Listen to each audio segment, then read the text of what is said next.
नमस्कार दोस्तों आज ऐसा समय आ गया है कि सोनम वांगचुक को अपनी सफाई देनी पड़ रही है कि उन्होंने अपना फास्ट क्यों खत्म किया। जिन्होंने 26 दिन तक, सोच के देखिए, मतलब मैं तो 12 घंटे भी भूखा ना रह पाऊं, सोनम वांगचुक जैसे इंसान ने 26 दिन तक फास्ट रखा। मतलब उनकी जो लाइफ है वो खतरे में आ गई थी और यहाँ पर अब उनको सफाई देनी पड़ रही है क्योंकि उनके ऊपर बहुत सारे सवाल उठाए जा रहे हैं उन्हीं प्रोटेस्टर्स के द्वारा कि यहाँ पर आपने फास्ट इतना जल्दी खत्म क्यों कर दिया, धर्मेंद्र प्रधान जी का इस्तीफा होना चाहिए था, तब ऐसा होना था। आप देख सकते हो यहाँ पर, do I still need to prove sincerity Sonam Wangchuk on deal allegations. इसको डिटेल से समझेंगे कि हुआ क्या है, यहाँ पर उन्होंने क्या बोला है और क्यों ये इतना इंपॉर्टेंट हो जाता है, आगे यहाँ से क्या होगा, अभी करंट सिचुएशन क्या है प्रोटेस्ट का, सब कुछ बताऊंगा। देखिए पहले तो बैकग्राउंड समझिए। आप सब जानते हैं कि पेपर लीक की वजह से जब एक्चुअली कॉकरोच जनता पार्टी बनी, अभिजीत दिपके ने उसको बनाया और उसके जस्ट बाद यहाँ पर नीट का मामला सामने आ गया, तो उन्होंने इस मुद्दे को उठा लिया और यहाँ पर स्टूडेंट्स हो, टीचर्स हो, एक्टिविस्ट हैं, सोशल मीडिया ग्रुप्स हैं, सभी ने यहाँ पर कहा कि देखिए इसकी वजह से जो मेरिटोक्रेसी है वो डिस्ट्रॉय हो रही है, रिक्रूटमेंट डिले हो रहा है, अनएम्प्लॉयमेंट रिलेटेड जो फ्रस्ट्रेशन है वो लोगों के अंदर आ रहा है। तो इन सारी चीजों को देखते हुए फाइनली सोनम वांगचुक ने डिसाइड किया कि वो हंगर स्ट्राइक पर जाएंगे और इस मामले को सपोर्ट करेंगे।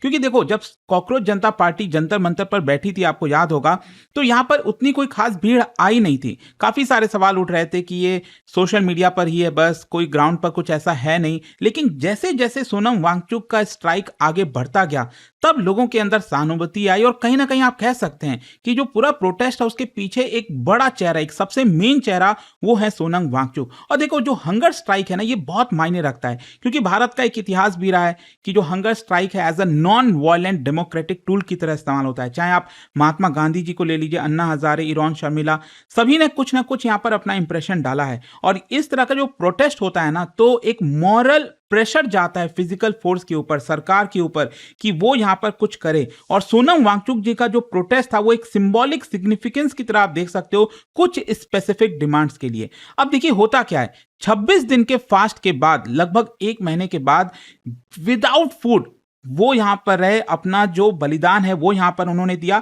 और गवर्नमेंट ने यहां पर फाइनली कुछ चीजें अनाउंस की। पीएम मोदी भी आप सब जानते हो, यहां पर उन्होंने वीडियो मैसेज बनाया और उसके जस्ट रात को 12 बजे बनाया, उसके 1.5 घंटे बाद ही यहां पर उन्होंने अपना फास्ट भी तोड़ा, सोनम वांगचुक ने। और इनफैक्ट कल रात को भी आपने देखा होगा, सोनम नरेंद्र मोदी जी ने एक और जो वीडियो है सेल्फी वाला, वो यहां पर बनाया था। खैर, हुआ क्या कि 26 दिन के बाद यहां पर सोनम वांगचुक और जो सेंट्रल गवर्नमेंट है, सेंट्रल गवर्नमेंट की तरफ से जेपी नड्डा, जितेंद्र सिंह, उन्होंने लगातार मुलाकात की ताकि मामले को सुलझाया जा सके। और फाइनली सोनम वांगचुक ने डिसाइड किया कि मैं अपना जो फास्ट है अब उसको खत्म करूंगा। और उससे रिलेटेड जो फोटोज हैं, वीडियोज हैं, वो लगातार सर्कुलेट होने लग गए। अब कंट्रोवर्सी कहां से हुई, यहां पर कई लोग सोशल मीडिया पर, मतलब वही प्रोटेस्टर सोशल मीडिया पर ये सवाल उठाने लग गए कि आपने इतना जल्दी फास्ट क्यों खत्म कर दिया, जो यूनियन मिनिस्टर हैं उनके प्रेजेंस में क्यों किया, उनसे आपने सूप क्यों पिया। इस तरह के बहुत सारे सवाल, क्या आपने कॉम्प्रोमाइज कर लिया है, सेंटर के साथ कोई डील हो गई है, कोई पैसे की डील हुई है। तो इस तरह की वजह से सोनम वांगचुक को काफी ज्यादा ठेस पहुंची और इसीलिए आप देख सकते हो, बस कुछ ही देर पहले उन्होंने 22 मिनट का वीडियो हॉस्पिटल बेड से बनाया। ध्यान रखिएगा, अभी भी वो आईसीयू में है, उनकी हालत अच्छी नहीं है। तो उन्होंने अपना जो पूरा वीडियो था उसमें काफी इमोशनली चार्ज आपको देखने को मिलेगा। काफी सैड थे, सरप्राइज थे, डिसअपॉइंट थे, गुस्सा भी था। और उन्होंने यहां पर यही पूछा, लगातार बार बार प्रोटेस्ट से यही पूछा कि आप ये सवाल मेरे से कैसे पूछ सकते हो कि मैंने कोई डील किया है। उनका कहना था कि after 26 days of hunger do I still need to prove my sincerity. देखिए उनका मेन आर्गुमेंट क्या था, मैं आपको बताता हूं। सबसे पहला ये था, a political deal does not require starvation.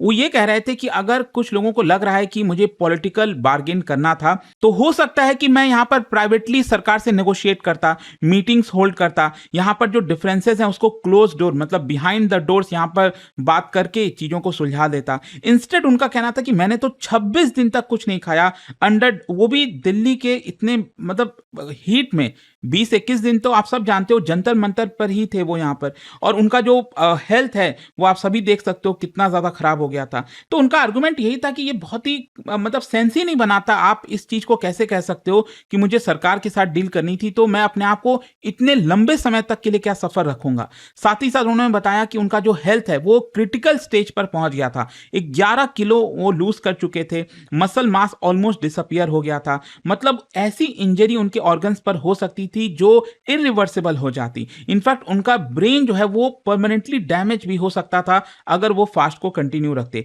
और डॉक्टर्स भी बार-बार यही सलाह दे रहे थे कि अब आप अपना हंगर स्ट्राइक खत्म कर दीजिए, अदरवाइज़ ये आपके जीवन पर खतरा आ जाएगा।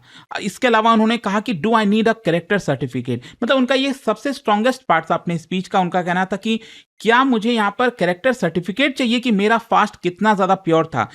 It was simply an emotional statement, क्योंकि यहाँ पर जो पर्सन 26 दिन तक भूखा रहे और वो यही एक कॉज के लिए फाइट करे और उसके बाद उसके ऊपर सवाल उठाया जाए, तो जाहिर सी बात है वो इमोशनल होंगे। साथ ही साथ यहाँ पर जो उनके ऊपर आरोप लगाए जा रहे थे कि आपने मिनिस्टर्स के प्रेजेंस में यहाँ पर अपना फास्ट क्यों तोड़ा, तो उनका देखिए आर्गुमेंट यही था कि क्योंकि हमारी बातचीत हो रही थी मिनिस्टर साहब के साथ, सेंटर के साथ, तो इसी की वजह से जब चीज़ें फॉर्मल कंक्लूजन तक पहुंच गई और वो वहां पर प्रेजेंट थे मेदांता हॉस्पिटल पर। इनफैक्ट आपको याद होगा सोनम वांगचुक ने कहा था कि इसके पहले 50 से ज़्यादा जो एमपीज हैं वो भी आकर मिले थे, रिटर्न एश्योरेंस दिया था।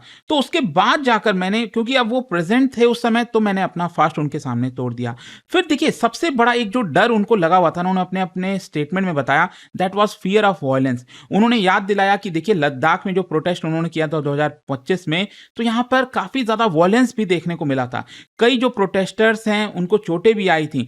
तो उनका मैसेज क्लियर था कि कोई भी पॉलिटिकल डिमांड इतना वर्थ का नहीं होता है कि आप अपना जीवन जो है उसमें सेक्रीफाइस कर दो, खत्म कर दो। तो इसी की वजह से उन्होंने यहाँ पर डिसाइड किया कि यहाँ पर वायलेंस ना बढ़े जंतर मंतर पर, और इसी की वजह से उन्होंने अपना फास्ट खत्म किया। इनफैक्ट उनका यह भी कहना था कि हमारा कोई मेन ऑब्जेक्टिव ये नहीं था कि सिर्फ एक पर्सन का इस्तीफा हो। सोनम वांगचुक का ये कहना था कि अल्टीमेटली हमें क्या चाहिए, एग्जामिनेशन सिस्टम में रिफॉर्म चाहिए, उसमें बदलाव चाहिए। तो यहां पर आप किसी का बस एक इस्तीफा ले लोगे तो उससे काम खत्म नहीं होने वाला। क्या सरकार आपको कोई चीज प्रोवाइड कर रही है? तो उनका कहना था कि देखिए यहां पर हमें रिटर्न में अश्योरेंस दिया गया था कि पार्लियामेंट में पेपर लीक को लेकर डिस्कशन होगा, अकाउंटेबिलिटी मेजर्स होंगे, यहाँ पर पीसफुल जो प्रोटेस्टर्स हैं उनके ऊपर कोई एक्शन नहीं लिया जाएगा, एग्जामिनेशन रिफॉर्म्स लाए जाएंगे। इनफैक्ट यहाँ पर आप सब जानते हो कि ऑलरेडी पीएम मोदी का कहना है कि जो कैबिनेट है उन्होंने कुछ चीज़ों को पास किया है, उसको पार्लियामेंट में डिस्कशन करके पास करवाया जाएगा, कानून को और सख्त बनाया जाएगा। तो अल्टीमेटली सोनम वांगचुक यही कह रहे थे कि देखिए अल्टीमेट हमारा जो एम है वो यही है कि एजुकेशन सिस्टम में रिफॉर्म आए। सिर्फ एक पर्सन के रेजिग्नेशन से ऐसा कुछ नहीं होने वाला। और इसीलिए अगर आप देखिए यहाँ पर जो सोनम वांगचुक की वाइफ हैं गीतांजलि आंगमो, उन्होंने भी इस चीज को एम्फसाइज किया, कहा कि before you rush to criticize Sonam Wangchuk, पहले रुकिए और सोचिए उस 26 दिन के फास्ट के बारे में। उन्होंने कहा कि आज भी वो आईसीयू में है, 11 किलो उनका लूज हो चुका है, मसल मास खत्म हो चुका है। He choose sacrifice over comfort, the least we can offer him is the day of compassion before burdening him with our own expectations and political calculation. तो देखो अल्टीमेटली क्या है ना कि इससे काफी कुछ समझ में आता है भारत की डेमोक्रेसी में। यहाँ पर जो कंट्रोवर्सी इससे दिखता है कि जो डेमोक्रेटिक प्रोटेस्ट है और जो डायलॉग है वो साथ साथ एग्जिस्ट कर सकते हैं। गवर्नमेंट को कहीं ना कहीं प्रोटेस्टर्स के साथ और जल्दी एंगेज करना चाहिए था rather than delaying so much. फिर इसके अलावा ट्रांसपेरेंसी बहुत जरूरी हो जाती है नेगोशिएशंस में। मिस इन्फॉर्मेशन बहुत तेजी से फैल सकता है, लोग तरह तरह की बातें कर सकते हैं। तो ये पूरा हिस्सा है आप कह सकते हैं इंडियन डेमोक्रेसी का। लेकिन मैं आपको बता दूं अभी प्रेजेंट सिचुएशन क्या है। एक तो कल एक बड़ा डिसीजन ये आया कि 47 जो नेशनल टेस्टिंग एजेंसी के ऑफिशियल्स हैं उनको हटा दिया गया है। और देश भर में यहां पर जो प्रोटेस्ट है वो तो चल ही रहा है, लेकिन सरकार का कहना है कि देखिए हम यहां पर रिक्रूटमेंट कर रहे हैं फर्दर, ताकि इस पूरे सिस्टम में रिफॉर्म लाया जाए, ओवरऑल किया जाए। साथ ही साथ जहां तक सवाल है कि गवर्नमेंट और कॉकरोच जनता पार्टी के बीच में कोई अब बातचीत चल रही है, देखो कल भी बातचीत हुआ था और आज का समय लिया गया था सरकार के द्वारा कि देखिए जो रिजिग्नेशन का मामला है उसको लेकर हम लास्ट में बताएंगे। और यहां पर आज थर्ड राउंड ऑफ टॉक होने वाला है। अब देखते हैं उस थर्ड राउंड ऑफ टॉक में क्या होता है। लेकिन एक बात क्लियर है, कॉकरोच जनता पार्टी ये कह रही है कि हम बिना रेजिग्नेशन के मानेंगे ही नहीं। यहां पर अगेन आप देख सकते हो अभिजीत दिपके का भी यहां पर एक सेल्फी वीडियो आया है जिसमें उन्होंने कहा है कि मुझे टाइफॉइड हो गया है, लेकिन स्टिल हमारा जो डिमांड है धर्मेंद्र प्रधान जी के इस्तीफे को लेकर वो जारी रहेगा, उसमें कुछ नहीं रुकने वाला। साथ ही साथ कॉकरोच जनता पार्टी ये कह रही है कि संडे को जो है नेशन वाइड कॉल हम कर रहे हैं कैंडल मार्च के लिए। कल जो है यहां पर कैंडल मार्च निकाला जाए इस चीज को लेकर। देखते हैं अल्टीमेटली आज हो क्या पाता है, क्योंकि देखो सरकार की तरफ से अभी तक रेजिग्नेशन को लेकर तो कुछ नहीं बोला गया है कि हम रेजिग्नेशन दे सकते हैं, बहुत मुश्किल लग रहा है। लेकिन कॉकरोच जनता पार्टी कह रही है कि इससे कम हमें कुछ भी मंजूर नहीं है।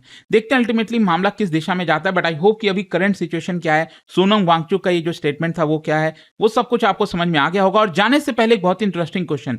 देखो यहाँ पर फंडामेंटल राइट्स को लेकर, हमारे संविधान में जो फंडामेंटल राइट्स हैं उसको लेकर 2 स्टेटमेंट है। इसको ध्यान से पढ़िएगा एक एक स्टेटमेंट और बताइए कौन सा करेक्ट है। इसका राइट आंसर आप सब जानते हैं, मेरे इंस्टाग्राम पर तो मिलेगा ही, वहां पर अगर आप नहीं हो कोई बात नहीं, टेलीग्राम से ले सकते हैं इसका सही उत्तर। और दोस्तों जैसा मैंने आपको बताया, अगर आप यूपीएससी की तैयारी कर रहे हैं, किसी भी साल के लिए प्रिपरेशन कर रहे हैं, परसों से 27 जुलाई से हमारा नया बैच स्टार्ट हो रहा है, जिसके अंदर प्रीलिम से लेकर इंटरव्यू तक की पूरी तैयारी कराई जाती है। मेंटरशिप, रिवीजन, टेस्ट सीरीज, बहुत कुछ आपको मिलेगा। कोई भी अगर आपको डाउट है, प्रॉब्लम है, तो ये फोन नंबर दिया है, इस पे कॉल करिए, यूज करिए कोड अंकित लाइव मैक्सिमम डिस्काउंट के लिए। स्टडी IQ IAS, आपका सिलेक्शन हमारा मिशन।